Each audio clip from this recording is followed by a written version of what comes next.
What's going on, ladies and gentlemen? It's Daniel, and welcome back to our video. Today, we're doing a special video and talking about if we will reach 16 winners before the playoffs start or not to lock their way into the playoffs or not. Let's jump into it. So far in 2022, and this is a question to be asked every single year, and I've been wanting to make this video for a long time, we always ask, are we going to see 16 different winners each season?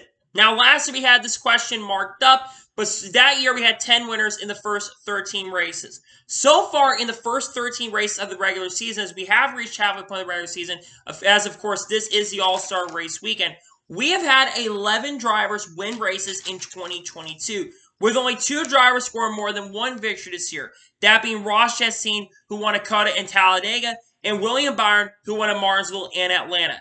Everybody else, the other 9 drivers, have only scored 1 victory. Kyle Larson at Auto Club, Alex Bowman at Las Vegas, Chase Elliott at Dover, Chase Briscoe, of course, picked the victory at Phoenix, Kyle Busch, who won at Bristol Dirt in kind of a controversial fashion, Denny Hamlin, who won at Richmond, Joe Logano won at Darlington, Austin Cindric won the Daytona 500, and Kurt Busch, who, of course, won this past weekend at Kansas Speedway. Like I mentioned, only 11 drivers have won in the first 13 races. The last time that 11 drivers won in the first 13 races in any system in NASCAR was before even the chase era happened or the playoff era began, and that was in 2003 when Matt Kenseth only won 1 race and 11 drivers picked up victories in the first 13 races. Now, always, like I said, that question gets brought up if we're going to have more than 16 winners. And generally, over the years, I say no, we're generally not going to have that. But I think this year, compared to other years, I think this year is more than likely that we're going to see more than 16 winners. In fact, I actually am 70-30 and more than likely saying yes, it is going to happen. And I'm going to explain why. There are at least 15 drivers right now that have not won this year that I think are absolutely capable of picking up victories. Starting off with Ryan Blaney. Ryan Blaney currently sits, I believe, 3rd or 4th in the regular season championship currently at the moment, and has been extremely consistent through this year, but he's lacking the wins right now. He's had a couple races where he has struggled, but if the picker gets their stuff together as they've made picker changes, I think Ryan Blaney can absolutely be a threat to win. I think he's one that absolutely is a driver that will win. I think he'll become one of those drivers. Next up, you have Martin Truex Jr. Martin Truex Jr. has been really, really quiet, but very surprising, Martin Truex Jr. is actually sitting 6th in the regular season points. He's just lacking the top 5s and lacking the wins and the winning speed. Martin Truex Jr., I think, is a driver, though, that's going to turn a corner, and I think he will be a driver that will also win in 2022. That will get us up to 13 different winners. Next up, you have Christopher Bell.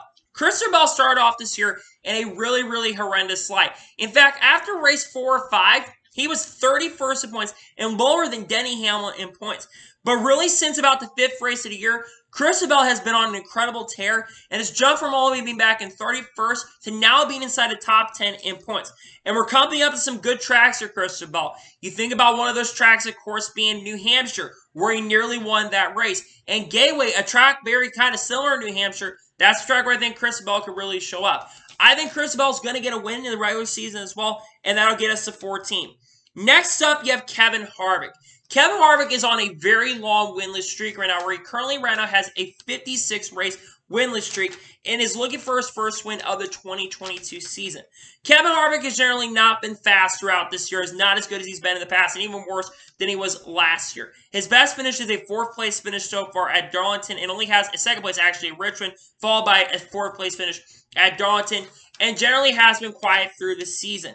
I think Kevin Harvick is going to need to win a race to make sure he's safe in the playoffs, and I think he's got a shot to get it done, especially at some tracks coming up here in the future. The final driver is currently in the playoffs on points is Aric Almirola, who sits 11 points above the cutoff line. Aric Almirola right now, in my honest opinion, he really is going to need to win a race. Now, we're going to some tracks where he's good, of course, New Hampshire later this year, and Aric Almirola sometimes can have really flashy moments. He can also have moments where he really, really struggles. The only guy, I believe, has 4 top 15 finishes since the 3rd or 4th race of the year. So Aric Almirola is really going to have to turn a corner, but he will probably need to win a race to be locked into the playoffs. Next driver are the drivers below the cutoff line. Starting off with Tyler Reddick.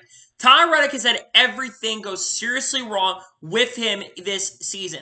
Every time he has a chance to win, including earlier this year at Bristol Dirt, seems like something goes terribly wrong. I think Reddick is going to be really, really a major contender to win races this season.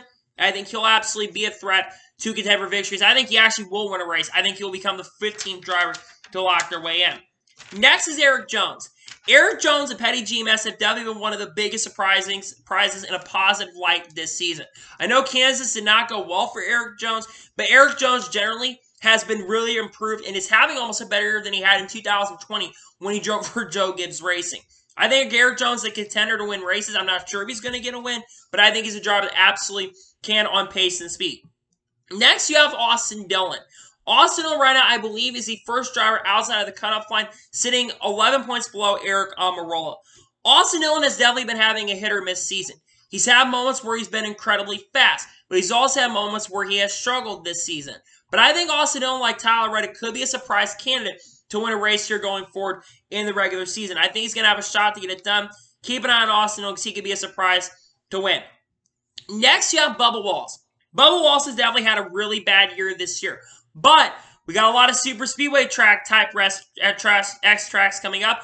Atlanta, of course, was really fast there before getting taken out on the last lap of that race. And then, of course, you also do have Daytona as a cutoff race. But Bubba Wallace had a lot of speed this past weekend at Kansas, and the pit crew really cost him. If the pit crew can get their stuff together and they can complete a race, he could surprisingly steal a victory down the road. I think he's got a shot to potentially do that. Next, you have Chris Buescher. Now, Chris Buescher has definitely been really quiet this year. He's kind of very similar to how he ran last year. It really isn't a surprise. I think Buescher is a good enough driver to get things done. I think especially at a super speedway where they really were fast at the beginning of the year, I think that's going to be his biggest possibility to get a win this year. I think his best opportunity is going to be a super speedway.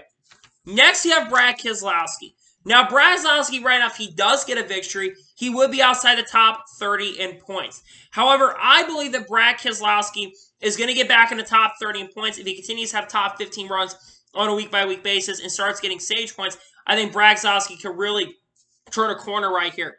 But I think Keselowski is going to need to win a race. He absolutely is going to need to win a race and be in the top 30 in points. We got Daytona and, of course, Atlanta, where he was really fast at. So I think Keselowski's best option to get in right now is win one of those type of races. Next up, you have Ricky Stenhouse Jr.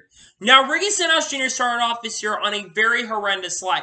But over the last 3 weeks, Ricky Stenhouse Jr. has finished in the top 10 with 1 top 5 and 3 top 10s in the last 3 straight races. And has jumped all the way from being outside the top 30 points all the way up to 25th in points. Stenhouse Jr. is a driver that could surprisingly steal a win here down the road, whether it's like at National where he was really fast last year, or maybe win a super speedway race. I think Stenhouse is going to be a threat to contend for some surprising victories. I think he'd be one to watch out for. Next up, you have Justin Haley. Justin Haley is a very quiet driver this season, but has had some surprising good runs this season so far. In fact, he, after a really strong run at Darlington, finishing in the top 5 there, he was at one point in 20th in points. Super Speedway tracks is where I look at for Justin Haley to contend for wins if they don't have issues. Atlanta and Daytona is going to be his best option right there. And finally, this is the last guy that I think can absolutely win. No disrespect to guys like Corey LaJoie, Harrison Burton, other guys that are below Todd Gillen. I just don't think, and Cody Ware as well, I just don't think those guys are going to be capable of. Michael McDowell, like I said, is the last guy. And I'll tell you why Michael McDowell is the last guy. Michael McDowell, for this past weekend where he finished 23rd, he had 4 races. And his worst finish was, I believe, 15th or 16th, and had 3 top 10s in the last 5 races. McDowell is a quiet driver who could win a super speed race, but also could have an opportunity to win a road course race down the road. So keep an eye on Michael McDowell right there. In conclusion, I think we are going to get 16 different winners. In fact, I think we could get 17 or 18. The guys that I think are going to join the 11 drivers, Ryan Blaney, Mark Truex Jr., Christopher Bell, and I will say Tyler Reddick is going to join that as well. And I think you get that. I think you got Bubba Wallace who probably could win a race if they have pace. Brad Keselowski can steal a win here some down the road. And I would not be shocked if Michael McDowell gets it done. So the big question is, do we get 16 winners this year for the first time? Absolutely.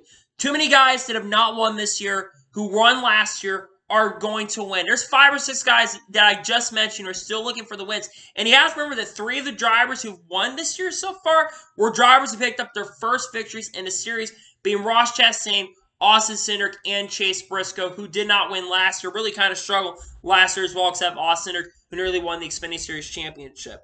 I think those are going to be drivers who make it to the playoffs, and I think we're going to see 16-plus winners this season. I could be entirely wrong, but the drivers I mentioned have an opportunity to get to the 16 winners. So anyway, that's today's special NASCAR video. I want to thank you guys for watching. Please subscribe to the channel, notification on to be notified when a video does go live on my channel. Follow me on Twitter, Facebook, and Instagram, and support me on page as well. List schedule below for that. Comment with your thoughts on today's video. Do you think we're going to get 16-plus winners or not? Let me know in the comments below. And what are things you want to see on the channel going forward that are special? Let me know in the comments below. Tomorrow on my channel, we're going to have a NASCAR news video, and pending weather for the Truck Series race, we are going to have a Truck Series view most likely as well. Saturday, I'm not entirely sure what's going to be coming out at this time. I don't know if I'll do the reaction to the Indy 500 qualifying or whatnot, but I might have a project out on Saturday as well, so keep your notification tabs on, so I might have something coming out for that. But anyway, like I said, I want to thank you guys for watching today's video. I'll see you guys next time for some more great, awesome NASCAR and other motorsports content on the channel like this. Take care, everybody.